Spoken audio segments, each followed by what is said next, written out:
ఒకరి పర్సనాలిటీ లేదా బిహేవియర్ గురించి మాట్లాడేటప్పుడు వాళ్ళు చాలా చార్మింగ్ పర్సన్ లేదా వాళ్ళలో ఒక చామ్ ఉంది అంటూ ఉంటాం. ఈ charming people dating, relationships, public speaking, వ్యాపారం ఎక్కడైనా మిగతా వాళ్ళకంటే చాలా అద్భుతంగా రాణిస్తారు.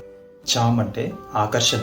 అదొకరిని ఇంప్రెస్ చేయడానికి మన లుక్స్ లేదా మనం స్పెషల్గా ఇంకా సుపీరియర్గా కనిపించడం చేసే పనులు కాదు. అది ఎదుటి వ్యక్తిని స్పెషల్గా ఇంకా కంఫర్టబుల్గా ఫీల్ అయ్యేలా చేసే పనులకి సంబంధించింది. ఇన్స్టెంట్గా మనం ఒకరితో కనెక్ట్ అయ్యి వాళ్ళకి సంబంధించిన పనులపైన శ్రద్ధ చూపినప్పుడు అది వాళ్ళని ఆకట్టుకుంటుంది.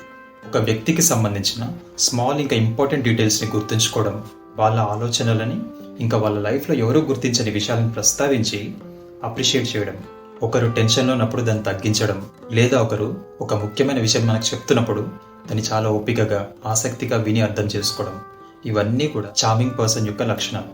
సైకలాజికల్గా ఇది ఎదుటి వ్యక్తిలో ఒక ఎమోషనల్ కనెక్షన్ని ట్రిగర్ చేస్తుంది. ఒక వ్యక్తి ఎవరి దగ్గరైతే చాలా స్పెషల్గా ఫీల్ అవుతాడో సహజంగా ఆ వైపే ఆకర్షితుడవుతాడు.